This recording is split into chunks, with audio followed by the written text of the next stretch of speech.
I'm going to create an acronym to give better feedback. This applies to both constructive feedback as well as positive feedback. Often we feel that all positive feedback is good, but with a little bit of structure, with a little bit of forethought, we can make positive feedback a tool to help make people better as well as constructive feedback. Our first instinct might be just to give praise, but if we put a little structure around that praise, if we put a little structure around the positive feedback that we give, it can also help people get better. And ultimately, that's what they want. So that is what you should be striving to do. We already have something called SMART goals, which is an acronym that is used to try to help people set better goals, both for themselves and for people that they manage. But we're going to do something similar for giving feedback. And that acronym is going to be S.H.I.E.L.D. So let's learn all about S.H.I.E.L.D. feedback. So what are the components of S.H.I.E.L.D.? They are specific, helpful, independent, engaging, legitimate, and demonstrable. Let's walk through each of those letters and give a little bit more context. So specific. Specific means that when we are giving feedback, let's narrow it down to the point of something relatively small. If we don't like the design of this fence asset in this level, don't say that the art is ugly. Point at that specific fence asset and say, I don't like this. Even that isn't really specific enough. What don't you like about it? What is the thing that is bothering you? Let's narrow in that feedback as tightly as we can. We want to steer away from providing solutions, usually, to just talking about the things that we don't like or we do like. But let's be specific. Let's narrow in our feedback as much as we can. This is true of positive feedback as well. If we want to see more of something, more of a particular kind of asset, more of a particular kind of behavior, we need to be specific enough that the person we're giving the feedback to can actually repeat the thing that we're talking about.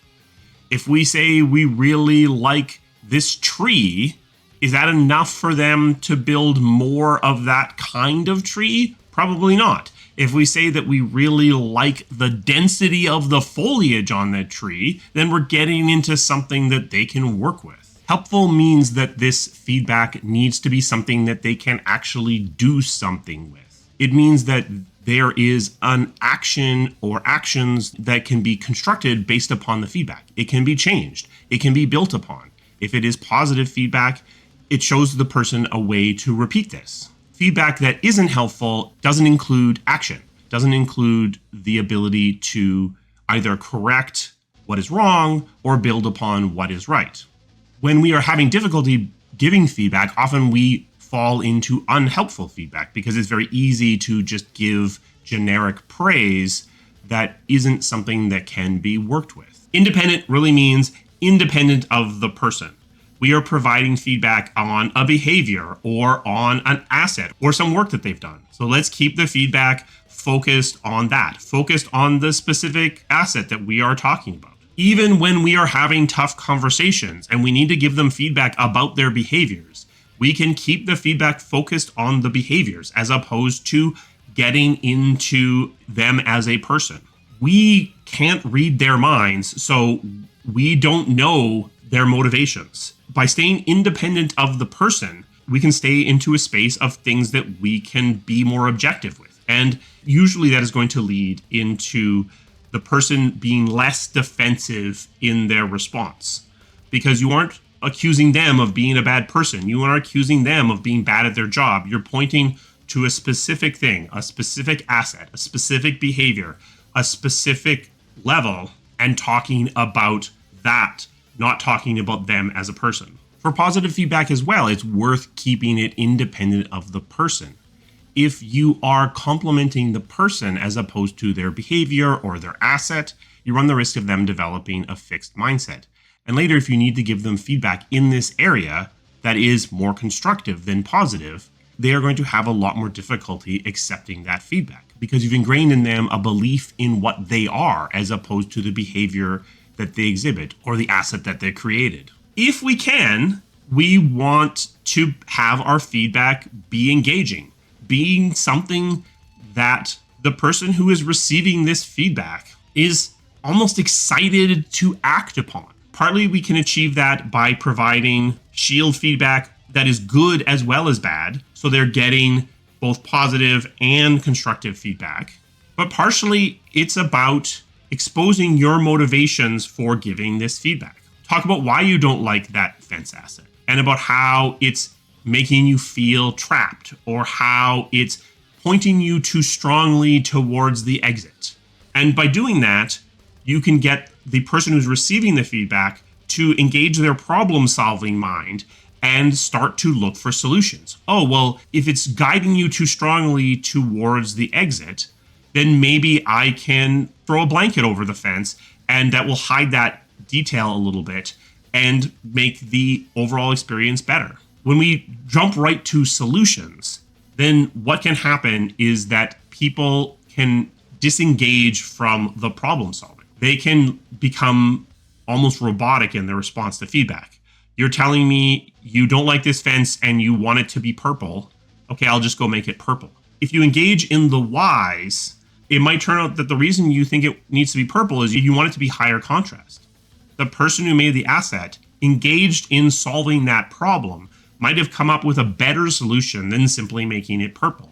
But when we jump straight to the solution, we short circuit that. We disengage our creatives from the problem solving. Even positive feedback should be engaging, should be encouraging people to build upon what you're telling them. If you tell someone they're perfect, then there's no impetus for them to change. So what you want to do is give them feedback that tells them that they're doing a good job, but also encourages them to build upon what you're telling them. We need our feedback to be legitimate. Sometimes for external reasons, we might feel this need to provide feedback that kind of has nothing to do with what's going on. We just read a report about how people hate squeeze-throughs. And as a result, we're super sensitive to squeeze-throughs in our levels. And then when we see a narrow doorway in the level that we're reviewing, we react as if it's a squeeze-through. We provide that squeeze-through feedback that squeeze-throughs are terrible in that moment, but that's not a legitimate piece of feedback. This isn't even a squeeze-through. We can become hypersensitized to certain things such that we are providing feedback that is based on nothing because either we're providing it to everyone or we are just primed to give it in this particular moment. Generic feedback often has the air of illegitimacy. If you're giving feedback to a whole bunch of different people, ask yourself, are you really giving it to a bunch of different people? Or is it that you're giving it to a specific person and you're softening it by spreading it across a whole bunch of people? Ultimately, this is going to backfire. The people that aren't supposed to be getting this feedback are either going to be confused or they're going to see what you're doing and that's going to undermine you. And the person that's supposed to be getting the feedback is very well positioned to ignore what you're telling them, because it's spread so thin across so many different people that it's probably not very strong feedback at all. If you're giving feedback that isn't legitimate, you are delegitimizing your entire feedback session because it looks like you're not really paying attention. You're giving feedback about a squeeze through that doesn't exist. You're telling me that I am too loud in meetings. I haven't been to a meeting in the last 6 months. Now the other feedback that you gave that was legitimate is delegitimized by you just throwing this nonsensical bit of feedback on this person's plate. If your positive feedback lacks legitimacy, then you run the risk of actually causing problems with people, because effectively you're telling them something is great, something should be improved upon, when in fact it shouldn't. And then later, when you need to correct a behavior in that area, you've built up this pattern of telling them it's actually great, and they're less likely to listen to you. And finally, demonstrable. Ideally, when you are providing feedback, you want to be able to point to a specific thing that illustrates the feedback that you are providing. If it's a behavioral thing, you want to be able to point to a specific instance where the behavior was illustrated. If it is an asset, you want to point to it in game and show why you don't like it or how it's great and the ways that you want to see more of this or the ways you want to see it change. This isn't always going to be possible. If we find that we can't give demonstrable feedback, if we can't point to something that illustrates the feedback that we're providing, that may be an indication that either this feedback isn't legitimate, it's based upon erroneous information or external triggers, or it might be an indication that our feedback isn't specific enough. If we're saying that the game is too easy or too hard, or having difficulty demonstrating that, showing that in the game, that might be because the game actually isn't too easy or too hard.